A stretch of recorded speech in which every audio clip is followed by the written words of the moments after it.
Live streaming is on. Hello, everyone.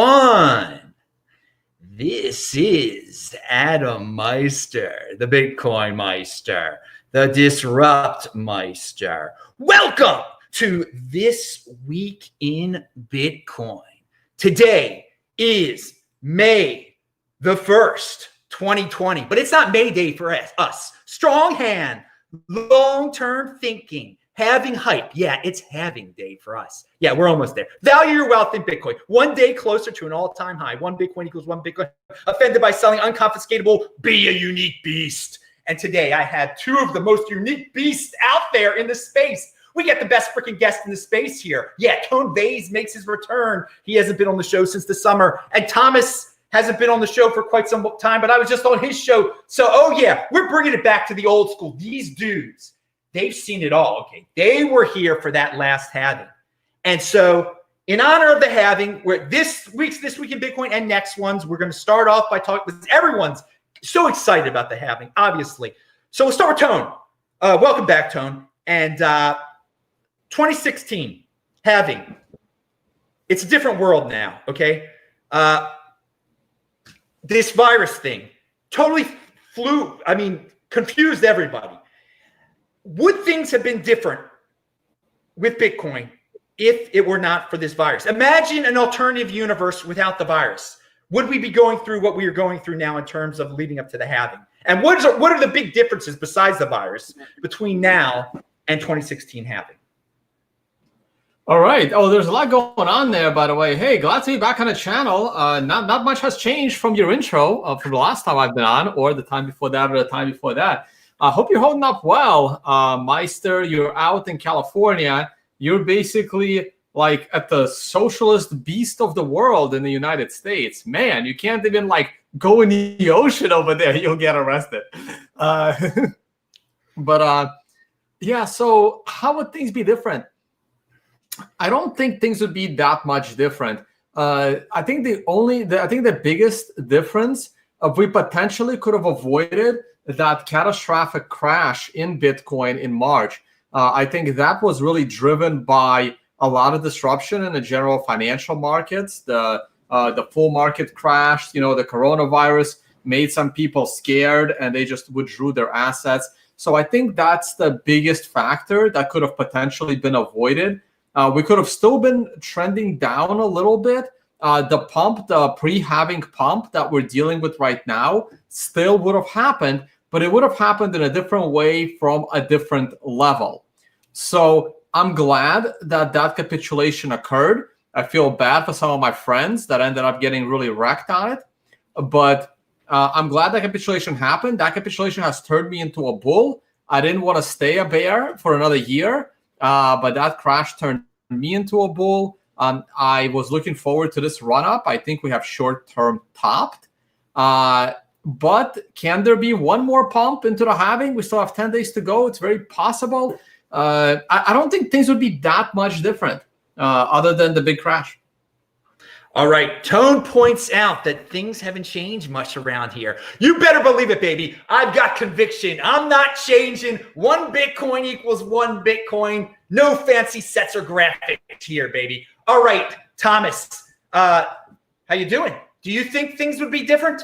And what do you compare this to 2016? What memories come back to you? Lots of questions there. Free for all. Well, the main difference now between now and 2016 is access to Bitcoin. Back in 2016, it was pretty much Coinbase or bust. A lot of people still had memories of the Mt. Gox crash. A lot of people still lost money in the Mt. Gox crash. There wasn't a wide variety of ways to hire Bitcoin now. That's what we're hoping with Gemini, with Cash App, with Coinbase, with Blockstream or Blockchain or whatever, all the different places you can buy Bitcoin. Especially in industry ways, you can buy Bitcoin. You can buy large amounts of Bitcoin. There's more over-the-counter trades, that kind of thing. So there's much more access and availability of Bitcoin. So that's good. That should drive this halving up more than the other halving. Now, the other part of your question, that's bad. Coronavirus is bad. As Tone said, the previous market crash was a risk off. everybody was like, I got to get to cash. A lot of people had to cover their shorts, other things like that. It was an entire market wide. So it took Bitcoin down too. Bitcoin's a safe haven, but it's a safe haven against inflation, right? Against long-term economic problems, not against short-term. All of a sudden, everybody's got to get their money out. So given that everyone has just taken their money out and everyone's freaked out, the stock market went from 29,000 to 19,000 back to about 23, 24,000 right now on the Dow Jones. It's still a very uncertain market for investing. A lot of different industries are going to go down. First, because of a lack of funds from these last 2 months, then from a lack of demand. No one wants to sit in a crowded airplane. No one wants to sit in a crowded movie theater. They say they're putting up sneeze guards all over Las Vegas. It sounds pretty awful, playing blackjack in a little glass box. I'm not going to pay to do that. I don't know a lot of people that are going to. So this is going to affect Bitcoin. The people who are investing Bitcoin right now, who are looking at this halving as a good thing, they're probably staying home. They're probably not living on the street. They're probably not a threat from this virus. If you have the money to stay home, you probably have the money to invest in Bitcoin, at least for right now. A lot of people have lost their jobs. A lot of people work in airlines and restaurants and other industries that are affected. If you've lost your job, you're worried about paying rent. You're not all crazy excited to be investing in the halving. Whereas in normal situations, just 3 to 6 months ago, we had the greatest economy in the world. The stocks were way up. You have to assume that would have been much better for the Bitcoin halving. I would. You brought up Coinbase, saying you're back in the day. Coinbase was the only option. Now there's many options. What did you think about earlier this week when everyone was getting into the halving hype, trying to buy Bitcoin on Coinbase, and just like it was 2016, Coinbase went down? I thought it was hilarious, and I thought it was awful. And I've mocked them before, and I know I'm just a little voice on the internet at Mad Bitcoins on Twitter going, hey, you guys should get some servers. And hey, I know altcoins are great and having all these parties and having a whole hey, Thomas, all these things that does. Like, oh, yeah, yes, Tone, please. Thomas, I have a feeling the very first World Crypto Network Bitcoin group was already critical of Coinbase. So that is right.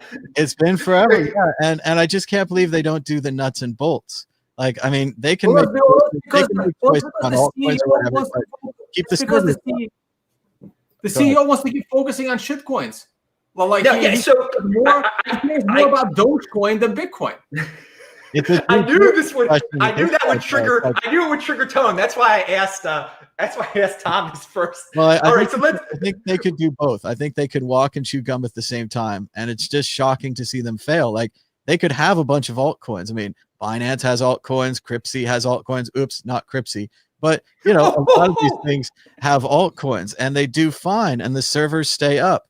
And I know it's a little too much to say, but during that upward moment when we were going up to 9,000, when Coinbase crashed exactly in the 9,000s, I know it's not true, but I was thinking, if there was new money that wanted to enter the market, if you were sitting there with Coinbase and you were like, I'm going to wait till Bitcoin goes up, then I'm going to buy. I'm one of those guys.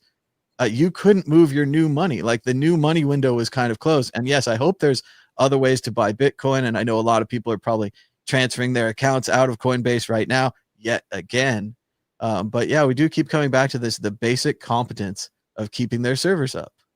Yeah, it was like we were in 2016. I thought they'd fixed that. Okay, Tone, you take it away with Coinbase. Did that surprise you that happened again? Honestly, I didn't even know. I stopped paying attention to Coinbase. It's kind of crazy that they're still this relevant to the system. I really thought a better competitor would be up there by now. But wait a second. So there's not in America. Do you still think America is the center of? Or I don't know if you ever thought this. I think I've traveled all around the world. So has Tone, obviously. Thomas, you've traveled a lot too. It seems like to me that America is the center of Bitcoin. I got to say, that's where a lot of people are saying this is where the buying is coming from right now. So it is. It always was. Okay, so Coinbase is the #1 in America. Is Coinbase going to get bought out by a bank? Is Coinbase going to be sold for billions of dollars? I mean, if you look at it that way, Coinbase is an incredibly powerful player in in the world space of cryptocurrencies. So I know a lot of people don't like them and rip on them for their incompetence, but I mean, their valuation must be quite high. And I don't know, you have anything to say about that, Tom? I mean, their valuation is high. Hopefully the incompetence will go a little bit longer, and then maybe Kraken will buy them or something, or maybe Fidelity. They're not going to keep lasting because they have what has Coinbase really done in the last 4 years other than not be able to buy a better server? They added a lot of altcoins and gamblers like that. And I mean, my next question to you was, after the 2016 halving, and this will be for Thomas also, after 2016 halving, we got into 2017, and all of a sudden everybody and their brother was a freaking altcoin gambler, and altcoins went wild. Do you see this happening again? I mean, the ground, I mean, it could happen easily, much easier now, because people can use dollars to buy altcoins on Coinbase when it wasn't that easy back in the day. So do you see another altcoin madness going on after the halving in a few months afterwards, maybe? A Tone. I guess I can go first. I don't. Now, I could potentially see like the top 20 altcoins become popular as trading instruments, but I don't see, things coming out of nowhere going into the top 10 and then staying there. Like the real irrationality is gone, but some people are still. It's actually going to be a good thing, because like as more and more, like they can't handle it. Like Ethereum and many of the others, they can't handle that kind of volume. And now, if there is another Bitcoin pump, look how much Bitcoin has advanced in its underlying technology since the last halving. We'll just wait till one more soft fork when we have Schnorr signatures and bulletproofs, and there's a couple of other scalability and privacy solutions that are needed. I gotta ask Jimmy what's going on with the next soft fork, because we really need that next soft fork in there before big adoption starts to come. Lightning is pretty usable already, though it's not necessary yet. So if there is another giant wave like in 2017, it will crush these altcoins because they will not be able to handle the demand. Their blockchains are just not capable of scaling, and they will grind to a halt. Like it's funny how Bcash keeps saying how their transactions are so cheap and so fast. If anyone actually starts using it, it's not gonna function. All right, everybody, remember, pound that freaking like button. Thomas, your thoughts on possible altcoin pump just like 2017 in 2021 maybe? I think Tone's last point is the best one, that no one is using these altcoins, and also for them to pump, no one has to use these altcoins. They can just stay there on the exchanges, in the fake books on the exchanges, and the numbers go up, and you don't have to send them around. You just leave them right there on the exchanges. So I do think that the altcoins, unfortunately, every time we say, oh, it's not going to happen, and oh, it's not going to happen, they always follow Bitcoin back up. So I think we're going to see the top ones go up. And again, this thing keeps happening where I hold Bitcoin, they hold altcoins. They get 100 multiplier, I get a 1 multiplier. It doesn't work out that well. So I'm not sure on just abandoning the altcoins. We've definitely been critical of Coinbase for a long time. The main thing that we kind of repeat on Coinbase that they just keep doing is that Coinbase is always chasing where the money used to be. When Cryptsy had 100 altcoins, when BTC-E was killing it in the altcoins market, Coinbase said, I want a taste of that, and they went after it. Other people were doing staking. They were holding the Ethereum. Coinbase followed on that. Coinbase is always following to where the money used to be. They need to learn that Wayne Gretzky quote, skate not to where the puck is, but to where the puck is going to be. And that's how you score goals. Oh, pound that like button with that NHL reference. May they be playing soon. Oh, you Canadians, I know you miss it, and Americans.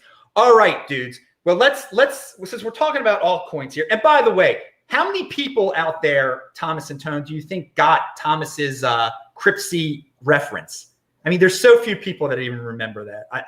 What percent, Tone, of people out there? A percent of viewers. Yeah. I think probably about 20 to 25% of the viewers will fully understand the Cryptsy reference. Yeah, that's on a great tweet the other day that someone said Big Vern was still out there never been punished, took maybe hundreds, thousands of Bitcoins with him. And another great thing about the Cryptsy story is that, remember, Coinbase recently had to settle their lawsuit with all their investors who sued them because Coinbase processed the Cryptsy money. On the way out, they said, That's $7 million. Yeah, who's selling those millions of dollars to that guy who owns that exchange, owns the exchange? Yeah, it was Coinbase. Many people don't know what we're talking about with Is Big Vern in China? Is that his final resting place? Or is it just... That's the suspicion. He's a pretty big guy. He should be able to stand out. Well, if he's in China, probably he can't leave. He can't go anywhere now. Yeah, exactly. It's conspiracy theory. Did he start the virus? All right, now let's move on to Ethereum real quick because Tone always has something to say about that. The Andreessen Horowitz has some fund out there where they're investing in cryptocurrency related endeavors. All right, they got a lot of money. It's what, A16 it's called or something like that. They can invest in whatever the heck they want to. If you read their press release, they don't say the specific companies they're going to invest in, but what they're interested in. And one of the things they're interested in is something called DeFi. And we've all heard about DeFi. It is a buzzword. So is Ethereum 2.0. I got to say, in this space, buzzwords attract a lot of money. People they want to be in the next Bitcoin. They hear something like Ethereum 2.0. They hear DeFi. They hear even Andreessen Horowitz is going to be throwing money at DeFi. So Tone, what do you think of the next year for Ethereum? I think they're going to do great because of all these buzzwords and the DeFi.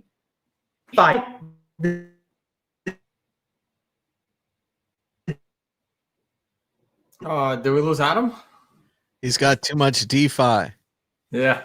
Look, anything can do great because of buzzwords, and the price of Ethereum can go up. The thing is, it's not just Ethereum. I mean, you can build this nonsense on any of the other Ethereum competitors. And in this next go around, you have Cardano, you have Tron, you have Tezos, you have EOS.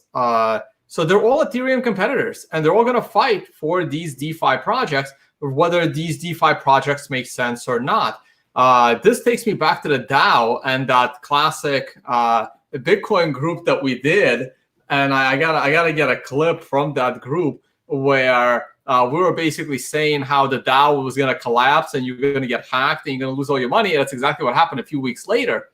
And it just happened again. Like the multi-coin capital guy who's been demonizing Bitcoin for years, saying how, it's not sustainable and it won't last more than 10 years. Invest in a DeFi project that 10 hours later gets drained of all its Ethereum, right? So it's these projects, they shouldn't be decentralized. If they are, and if you're going to do it, you want to do it on a decentralized blockchain, which Ethereum and EOS is not. So they just don't make conceptual sense. They just don't. There's no decentralization there, guys. It's just another one of these. I'm wearing the shirt. Adam, have you seen one of these shirts? Let me see the shirt. Hang on. I'm on to. Oh, what is that thing? It's a bunch of weird coins there. Well, there's Bitcoin. There's the real thing. But no, there's no real thing there. That's a fake one. Oh, that's a Be Private, actually. Yeah, I see. Okay. Yeah, so they're all a bunch of altcoin. Why you're wearing an altcoin shirt? Oh my God! Well, step back a little bit. Oh wait, it says I can't say that word. It says yeah. Okay, I don't say. It's a very specific emoji. Yeah, there's a message in that shirt, guys. It says S coin. Very good shirt. Who made that shirt? Somebody. Well, one of my fans did. We're selling them over at tonebase.com store. Good plug right there. Remember, all these guys are linked to below. Their Twitters are below. Follow them. Thomas, you guys, you were not confiscatable. It was in there hanging up. Yeah, I think this is theirs too. Yeah, that's confiscatable as well. Yeah. All right. It was I loved when we all could meet in person. I mean, that was the way of the world. We will get back there. We will all This virtual stuff, yeah, okay. Thomas, let Ethereum 2.0 and DeFi, your thoughts. All right. So Bitcoin is mainstream. Everyone knows about it now, but that doesn't mean that they all have the same feelings. Sure, all the Bitcoiners have these great feelings for Bitcoin. There's 21 million units. There's a mystical, shadowy creator. Everyone had the chance to buy it. It was out on the market for years and years and years. You had plenty of opportunity. That doesn't help any of the Wall Street people. They're not excited by 21 million units. They don't care about a mystical creator. They'd rather have Vitalik Buterin, a real person you can call up on the phone when you have a problem. When your DAO gets hacked, you want to reverse it. You call up a real person on the phone, you get your DeFi fixed, right? You get your blockchain, repaired, right? You have to, this is a feature for them. This is not a bug. They're not like saying, oh, we wish we had that one-way Bitcoin created by the mystical guy in the dark alley. No, they're happy to have an alternative to Bitcoin that they can have up on their shoulders and say, look how great blockchain is. We found it. Where'd you find blockchain? Don't tell anyone. We found it in this dirty ghetto Bitcoin project. This guy was using it for money. Can you believe that? This greatest invention in all of supply chain history. Like, does it help you tell if the diamonds are real? No. It just keeps track of if the original bad information in, bad information out. Were the diamond people, were the farmers, were they hacking your database? Is this a protection that you need? No. But we've got blockchain now. We can trust everyone that we couldn't trust before. So no, they're very happy to have an alternative to Bitcoin. They're going to keep with it. They're going to put millions and billions of dollars into this, and Bitcoin is going to continue to plug along and, have to do things the old fashioned way with work. All right. Good. Oh, yes. Let me just add to that real quick. Yes. So Thomas, not only do real investors putting their money into these things want that feature of calling up Vitalik, that feature is actually necessary because when you get hacked, you are responsible. Like whichever company that last DeFi project put together, I mean, you are responsible. You can't just say, oh, I built it, but then it got hacked. No, you're responsible. That feature is there for a reason. Satoshi is not responsible. He's gone. But if they know who you are responsible. If Ethereum implodes, Vitalik is ultimately responsible for it. Dude, I'm so glad you brought up the DAO and the birth of Ethereum Classic. So many people don't remember that one either. Those were some good Bitcoin group shows back in the day when that was going on. And by the way, Ethereum Classic didn't fail because it had worse technology than Ethereum. It failed because it didn't have enough advertising versus Ethereum. That's the only reason why it failed. Wow, that's a really good point.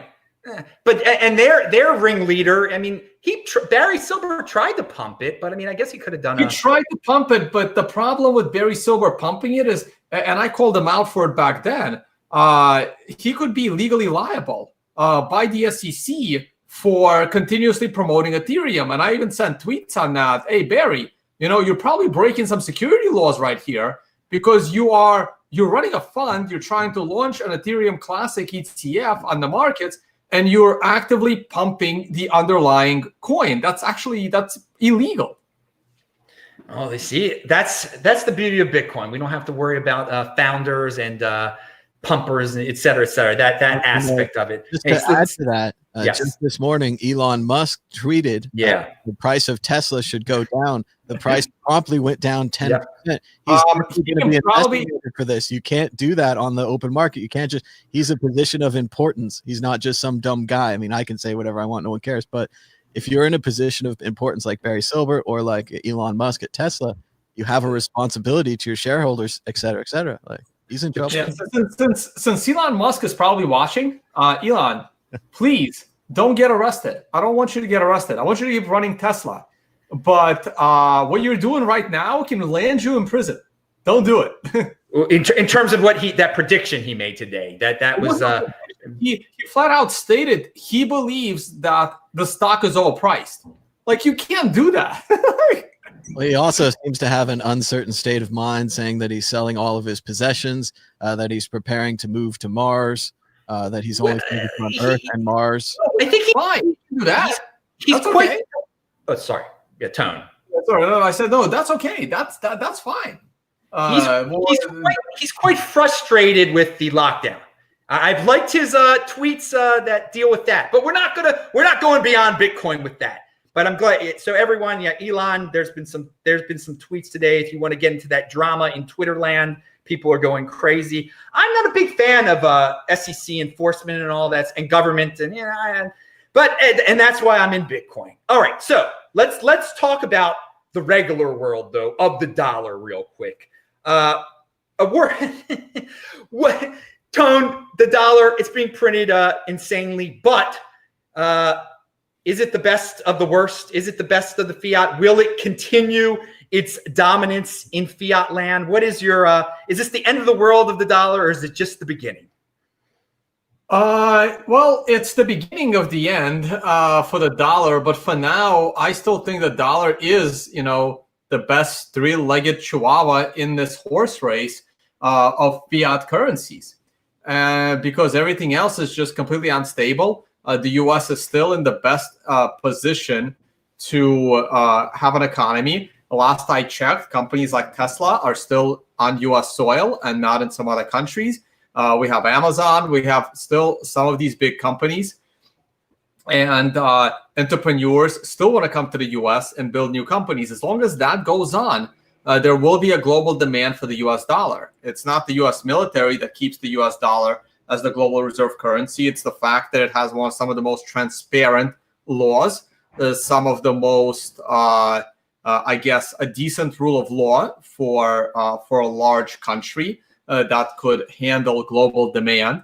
And there will be continued demand for dollars. The Fed and the Treasury will not be able to print fast enough to create any kind of destruction of the dollar. My best guess is that over $10 trillion worth of value has been just evaporated during this downturn. Now, the stock market seems to have recovered somewhat, so a lot of that lost value just came back. So it could have been like, I don't remember the exact numbers of the value of the stock market, but I think the stock market lost several $1 trillion in value, and it now gained a bunch of that back. But even so, small businesses, a lot of them are not coming back. A lot of other value has been lost. I think real estate is going to take a massive hit after this. It's already hard to sell your real estate. Tourism is going down hard. If you had properties, if you were making a living from what we call Airbnb, that's a problem for you. Like, what are you going to do with that real estate if Airbnb isn't doing anything for you? You're going to try to sell it. You're going to take whatever dollars you can. You're not going to keep paying that mortgage. Real estate's going to take a hit. A lot of governments and states in the U.S., they're going to be broke after this when the small businesses don't come back. When a state starts running out of money, what do? They raise taxes. Now, Nevada, where I don't want to dox anybody, but in Nevada, for example, everyone knows, in Nevada, for example, there's no state tax because the casino industry has been supplementing the fact that they don't need a state tax. What happens if the casino industry isn't returned? Get ready. The state of Nevada can easily implement state taxes. They can raise their real estate taxes. And all of that is a problem. All of that is the destruction of private wealth. And the US dollar would need to print enough to cover that. So unless they start printing in the tens of trillions of dollars, I don't see any inflation anytime soon. All right, Thomas, your thoughts on the dollar? All right. So first of all, we have to acknowledge that we're still in a standoff. We're in a global standoff with China. They've lent us a bunch of money. They can't do anything about it, right? They could destroy the U.S., but if they destroy the U.S., they're destroying their investment. There's no way that we can pay them back unless we rebuild things and have a good economy, then we pay them back. That's part of the whole beauty of international lending, is that we're all tied together now. Now, the Chinese might not like it. They might have taken a bad deal to start buying U.S. bonds, but they also can't stop. They're over-leveraged in the U.S. As far as everything else, this is the time for Keynesianism. This is the big test. Keynesianism is the idea that the government can print money to solve crises, to get you through tough periods. Periods of war, periods of economic collapse, drought, virus, fatigue, things like this. Government comes in as the lender of last resort, prints a bunch of dollars, saves a bunch of businesses, saves people individually, perhaps with rent problems. But there's only so much they can do. And that's where all the Bitcoiners and all the libertarians out there are like, we hate Keynesianism, we hate money printing.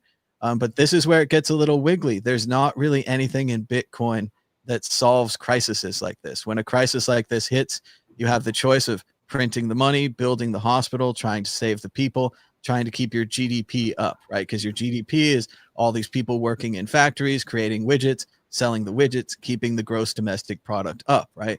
Less people, less factories, less widgets, bad for everyone. So this is what they're trying to do. Whether it's going to work or not, we're going to see.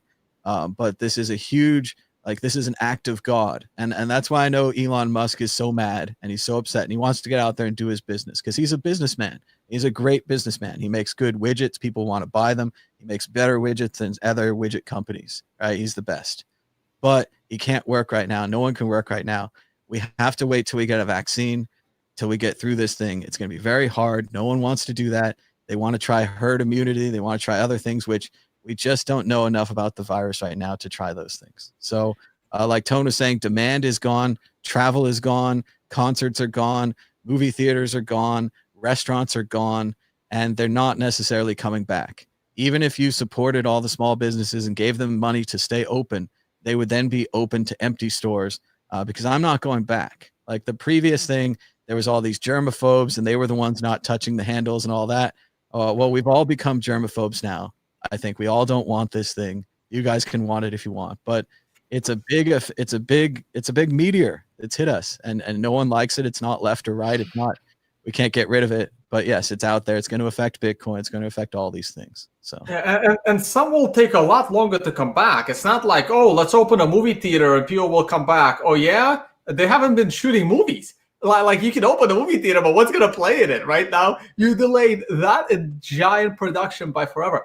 But people are even saying they might not be able to shoot movies anymore. The idea of a set, all these people standing next to each other, a camera, a very small room, like you're just going to have to wait for that too. And we need a vaccine. Like we need. Oh, you know what? Hey, we should invest. We weren't supposed to get into a virus discussion, but again, everybody. Just a reminder, those are Thomas's opinions. They don't represent the opinion of, obviously, me. I fully support all of the real men who were in Michigan yesterday telling that Botox woman what's up. Pound that like button. All right, let's go. That was the scene like in Michigan with taking over the State House? Yeah, that was May it happen soon to Cuomo and Newsom. God almighty, may it happen soon. Yeah, the leader of that movement already got the virus. My life hasn't changed at all. That's the thing. What I say to people is, don't let it get in your way. Keep on doing what you're doing. Every day I do what I've done before. But again, we have different opinions about it. The way it spreads is it's more like an R5 instead of an R0. So that if it was an R0 or an R1, your average person could spread it to 10 to 12 people. Yeah, but what is it? Again, what are old person's disease? On virality, we can do virality studies on this thing. We can say, well, how many people? If you go out, it's likely that you could spread it to 59,000 people. Good. It's exponentially viral. So R5 is that much worse than R0. Though it's not. It's about the other people that you could spread it to. It's not about you. They should say if they're scared. You could be an asymptomatic carrier, so you could have it, not know it, and you could be out there spreading it at a rate that is unbelievable. And what is it? It kills old people. Old people stay home. But again, it's not a matter of who it kills. It's a matter of who it spreads to, and that you don't have to spread it to other people. Yeah, all right. We were supposed to get into a debate about the virus. We'll leave it at that. You guys you can research whatever you want to research. Everyone, let's go back to the money. We were talking about the dollar. Track with the money. I really hate the fact that they are printing money and giving it to people so they can pay their bills. And you're right, under a Bitcoin standard or a gold standard, you can't really do that. But here's something you could do if the world is on a Bitcoin standard or a gold standard, and this is something they probably should have done this time around. Instead of printing money and giving it to people, suspend their bills instead. have the bank say, hey, 3-month moratorium. No one has to pay their mortgage. No one has to pay their credit card debt. No one has to pay these bills for 3 months. You don't charge them interest for these 3 months either. You just put that on the back end. Don't charge them. If you have an Airbnb and you can't collect any rent because as the government shut down the economy, don't make that guy pay the mortgage payment on that property. Let him hold off until he can actually start renting it out again. That is something you could do, and it doesn't involve the printing of money, and it has the same effect of people not going broke, because you don't have to pay the money out. And this is a lesson government just doesn't learn. My quick story on that: when I started grad school, I was a teaching assistant, and as a teaching assistant, I was teaching my own classes in college during grad school, and that waives your tuition. So I go to school for free. In exchange, I teach. But how does that work? And one of the economic professors says, well, in a normal world, your tuition would simply be waived. You would teach, you don't get paid, but you also don't pay any tuition. But that's not reality. In reality, you get paid to teach, and then we give you a check and you pay your tuition. And through all of these things, there is taxes and there's fees, and there is money just gets lost and goes away, and all this inefficiency. It's just insane. Tone, I want the back end, putting it on the back end of the mortgage is a very that's a good idea to relieve the pain for some of these people. What I wanted to get into with the since we're talking about the dollar, a lot of Bitcoiners out there do believe that the dollar is going to be inflated to all heck, and they are strong proponents of hyper-Bitcoinization. Is this the decade of hyper-Bitcoinization? Do you believe in hyper-Bitcoinization, Tone? Sure. It'll be more at the end of the decade than in the beginning or the middle of the decade. I think going into 2030, we can have hyper-Bitcoinization, but I don't really understand the difference between hyper-Bitcoinization and mass adoption. It's just another buzzword. I am looking for mass adoption. Mass adoption will spike the price of Bitcoin. And the price of Bitcoin could certainly spike without, the death of the dollar. They're completely independent. Bitcoin has gotten this far with the dollar being strong. There's no reason why a Bitcoin can't go to $1 million with a strengthening dollar. It just means that capital is flowing into Bitcoin. I'm still looking. My 3 biggest catalysts for Bitcoin remain the breakup of the European common currency, which I think is coming this decade, the continued assault on KYC, AML, money laundering laws, the removal of safe havens, the increase of taxes, and all of that is going to drive, and the biggest Bitcoin up, and the biggest one being the elimination of cash. These are the giant catalysts for Bitcoin's price to rise, and they have nothing to do with the destruction of the US dollar. If the US dollar does get destroyed, that could probably also be well for Bitcoin, but I'm not betting on that one. I'm betting on the other things because I see the other things happening already. I don't see the destruction of the dollar. I think the full definition, or what people dream of when they hear hyper-Bitcoinization, the end game, is that any store they go to anywhere in the world, it'll be listed in Bitcoin. The price will be listed in Bitcoin, and that it will be the world reserve currency, not the dollar. So that's what I think of when I hear hyper-Bitcoinization. And I don't think that's happening anytime soon. So sure, maybe after 2030. Yeah. Thomas, are you a hyper-Bitcoinization guy? I was never crazy about the term. I think it was invented by Daniel Kraywitz from Nakamoto Institute or something like that. Yeah. And he later became a big Bcasher and then a big BSVer. So it's another one of these not great terms invented by not great people. Just like the way that Vitalik Buterin gave us a maximalist. And to go back to the Ethereum topic, I didn't get to talk about it, but Vitalik's been putting out some crazy tweets lately where he's all like, why can't we just hold hands and work together? Why do there have to be all these different coins? I guess they're having some kind of a problem in Ethereum. I guess people wanted to pay for Ethereum smart contracts with something other than Ether, which of course would have destroyed the people who pre-mined the Ether, Vitalik and his friends. So they put through some kind of a proposal where you can only place smart contracts in Ether. So they've become Ether maximalists. We all become maximalists in the end. And it's funny to hear him saying, oh, we should all work together, when really he was the original splitter. He was the original one where I have an idea to improve Bitcoin. And they said, we're not sure we should do that. And he said, okay, well, I'm starting my own coin, all the history that happened. But going back to the dollar, I agree with Tone. I think cash is on its way out. I think cash is more likely to be eliminated than the US dollar, which would give us to more of a digital thing. Sadly, if the dream of hyper-Bitcoinization is paying in stores, we've been lapped, people. I don't know if you're not paying attention, but Apple Pay, Samsung Pay, credit cards that are contactless, they've solved the payment problems. They can pay just as fast. It's on your mobile phone. It's for the new generation. All right, you can always do it. Sorry, this is my Embly Bitcoin debit card. This is what I use when I go to a store. And it starts a really good conversation about what the hell is this?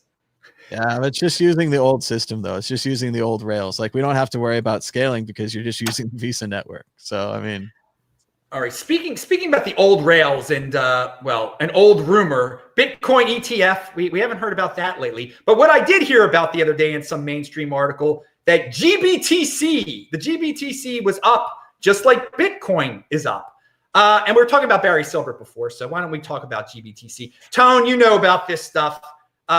Is GBTC, is that going to go away when we get an ETF, or is there ever going to be an ETF? And how big is this GBTC thing? I mean, they own a big hunk of Bitcoin and they keep on getting more Bitcoin. What's their end game? How's that going to end up?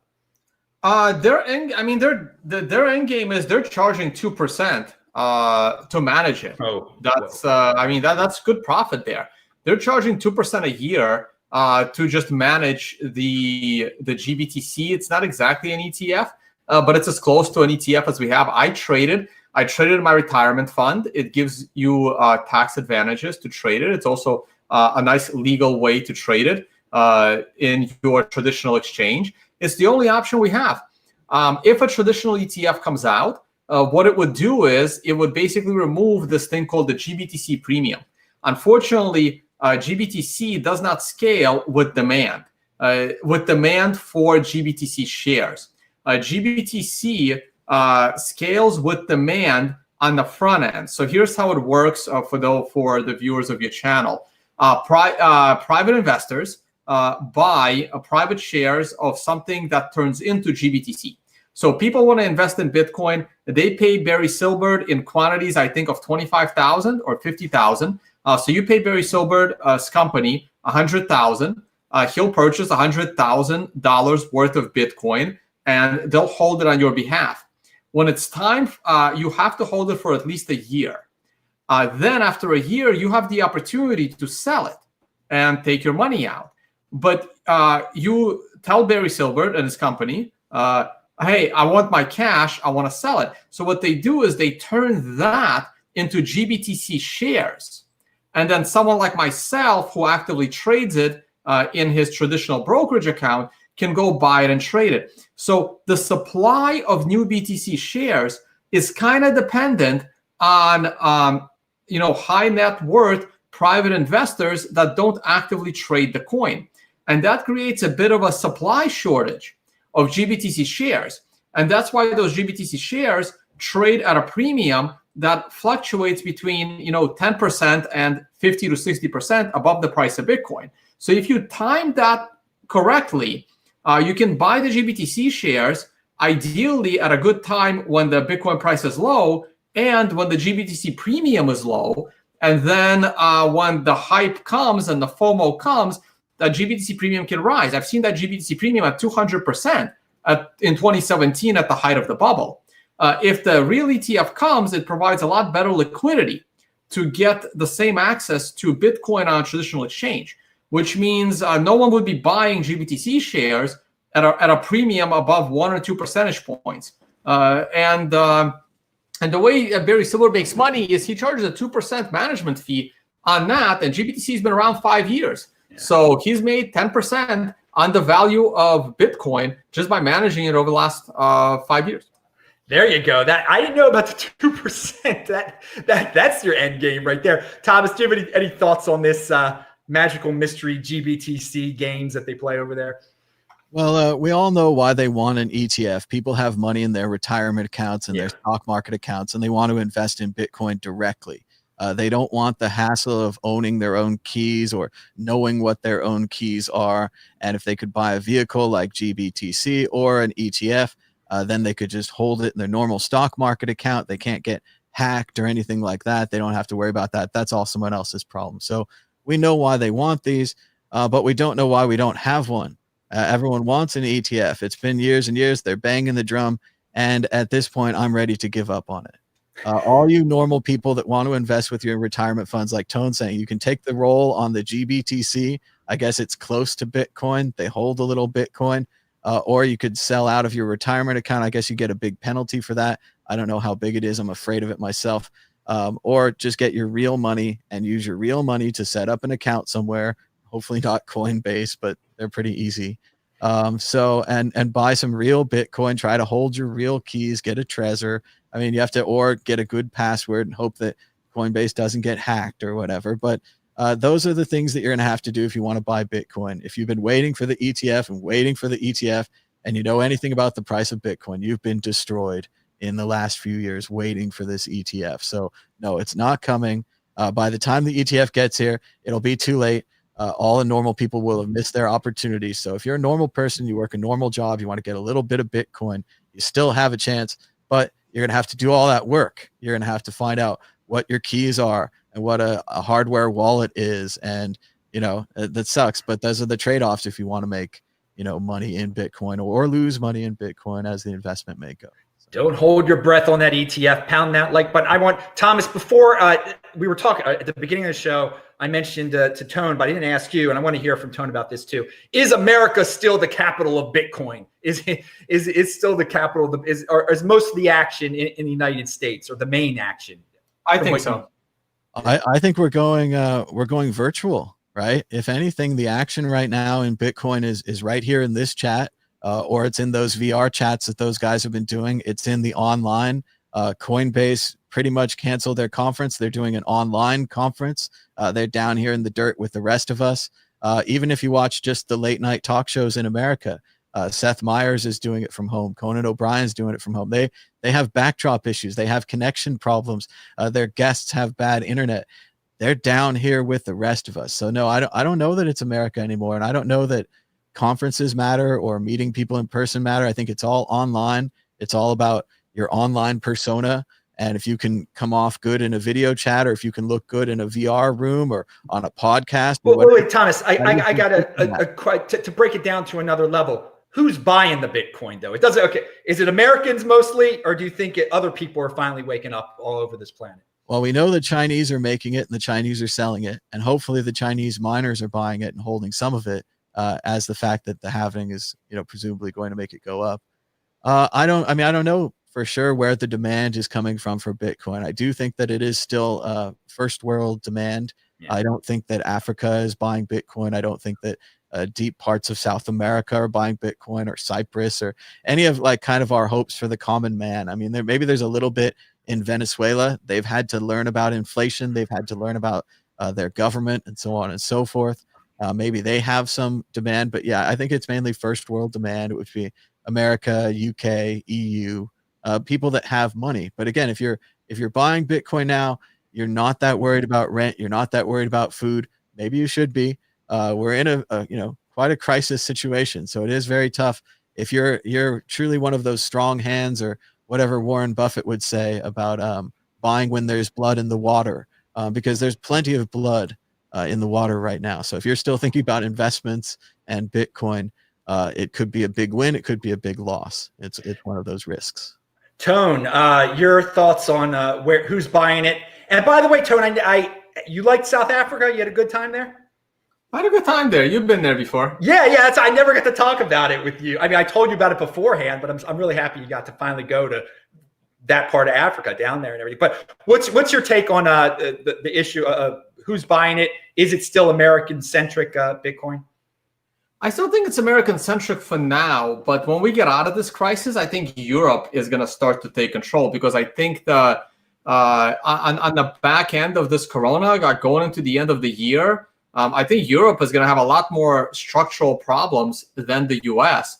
Like when Italy gets out of this, Italy's been hit hard by the coronavirus. Italy had one of the highest aged populations. So that there will be a huge population shift. In Italy, lots of talk now about Italy leaving the Eurozone and going back to their own currency. And it's not the Italians that are going to be buying up all this Bitcoin. It's going to be the Spanish and the Greeks and whatever money they have left. Because, again, going back to the potential breakup of the European common currency, people are going to be scared. And they're going to want another option to the currency of their own country, thinking that that's going to be mismanaged even worse than what's happening already. So for the time being, look, you got to have money to buy Bitcoin. I'm sorry, it is still, you can do well if you are somewhere in the Philippines and you only have $100 worth of savings. Sure, you can go ahead and buy Bitcoin. You can maybe triple or quadruple that, but that's not going to change the world. But if you're in the US, if you're in Europe, maybe in Canada, maybe down in Australia, if you do have, $20,000, $30,000 worth of savings, and you convert that into Bitcoin and you double or triple that, that is going to change a lot of things going forward in your life and maybe in the lives of others. So I still see Bitcoin having most influence, not by a large quantity of people with a little money. I still see it as the small number of people with a lot of money making the biggest impact. When it comes to Bitcoin, so far it's the US, maybe soon it'll be Europe. Okay, good commentary here. This is something I want to ask the two of you on, because I've never had you on to ask you about this. Stock to flow model. A lot of people worship it. Tone, what's your take on it? It's good as a long-term projection. What Plan B has done is he tried to convert the stock to flow model directly to try and predict the future price. And it's but it's such a high level macro model that it's going to constantly overshoot by a lot, and it's going to undershoot by a lot. And it's been undershooting for quite a bit. I think he will have to adjust it. I think it's so much. I don't think Bitcoin can scale the way it has already. There could be an S curve in the future, maybe in 5 or 6 years, if mass adoption comes. But I don't think Bitcoin is going to get to 100,000 this year or early next year. And that's what the model is calling for. I think the model will be readjusted. It's like all of those like parabolic curves that go like this until it doesn't go fast enough, and then they go a little bit slower like this, and then they go slower still. I mean, you just refit the curve. I like it as a general macroeconomic view that, yes, the price of Bitcoin has to go up, and it has to go up a lot. Otherwise, the experiment is a failure. The entire Bitcoin experiment relies on Bitcoin going up in price substantially. Otherwise, it fails. But how quickly it can go up, I don't know if that model is great for long-term thinking. But let's not get too moonish here. Let's be realistic. Yeah, Thomas, what's your take? Do people go too crazy over a stock to flow model? Well, I agree with Tone. I thought this is kind of what we always believed in. When you looked at the Bitcoin structure of the halvenings and you say, okay, every 4 years there's a halvening. Well, every 4 years the price better double to keep the miners in the same money that they were getting per coin at average. Electricity costs stay the same. Equipment costs stay the same. The money you're bringing in better double. So it seemed really obvious. Like Tone said, the Plan B guy came along, kind of tapped the price to it. We all saw that the structure of Bitcoin would be this. If you said, well, every 4 years, the amount of Bitcoin being produced cuts in half, you would say, wow, so if I have one Bitcoin and, they're making less of it all the time, my one Bitcoin is going to go up in value. That just seemed like a no-brainer, like kind of like the whole point of the whole thing. So yeah, it was great to see everyone get really excited and celebrate the Twitter account and have the interviews and all that kind of stuff. And apparently he's a big money manager or something. So I guess we should trust him more. I don't know. It doesn't matter to me. But yeah, I hope that it goes up. I'd like to see it at 100,000 by the end of the year, because hopefully I still have a little bit and I could sell to pay my bills or whatever. So yeah, I think it's great. But it's, again, like Tone's saying, it's not a dogma. It's not a magic thing. Like once it breaks, he'll twist the chart to say that it was always the same and it never broke. And if it doesn't break, then he'll celebrate because he was right. I mean, it's really just one of these chart things. Yeah. All right. One final topic here. We brought up mass adoption at a couple points during the show. We'll get some newbies in here into the space. Maybe the halving hype will get some people in. But We also might have Libra pretty soon. And we also have talked about how Ethereum has marketing. In 2021, let's forget about 2020 for now, but in 2021, how do you see newbies getting into cryptocurrency? Do you see them finding out about it through Libra? Do you see them finding out about it through altcoins? Or do you see them finding out about it through Bitcoin? Tone. I still see people finding out about Bitcoin through Bitcoin. At the end of the day, everyone still talks about Bitcoin. Bitcoin is the one that's mentioned on CNBC. That's the one that's mentioned on Bloomberg. Any credible expert that they put on national television will talk about Bitcoin. Otherwise, I really question their expert status.